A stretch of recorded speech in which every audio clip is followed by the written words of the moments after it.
everyone.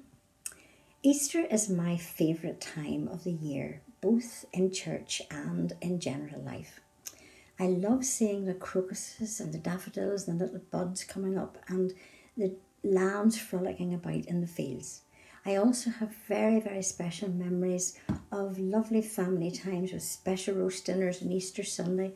And then on Monday we headed out with our painted hard-boiled eggs and rolled them down the embankment and went off in the car and for picnics, no matter what the weather was like. But things have been so different for us last year and this year, and it's very, very disappointing that we can't worship in the way that we normally did. But life in general is full of disappointments and suffering.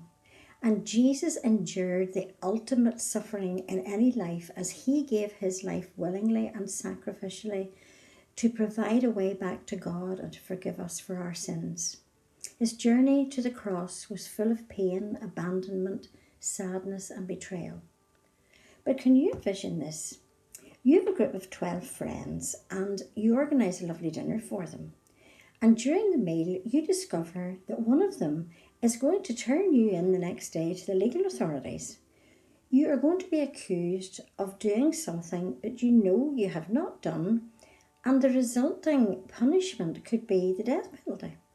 Now you say, oh come on, get real, that just couldn't happen. Well, it did, and it happened to Jesus. On the night when he was having his last supper with his best friends, his 12 disciples, Jesus was reclining with them at a low table, sitting on the floor, not the way Leonardo da Vinci pictured it. But being God, yet truly human, Jesus knew that one of his friends that night was going to betray him the next day to the chief priests.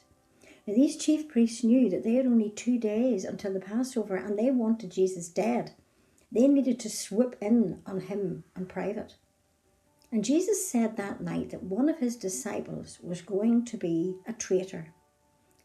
In John 13, verse 26, Jesus tells us, he said, "It was the one to whom I will give this piece of bread when I have dipped it in the dish."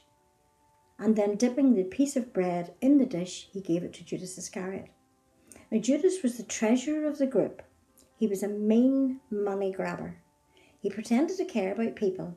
He complained whenever Mary poured her most precious perfume onto the feet of Jesus. He said, oh, that money could have gone to charity. He wasn't interested in charity. He sold Jesus for 30 pieces of silver, just the price of a slave. When I look at the little lambs in the field, I often think of the line of that hymn.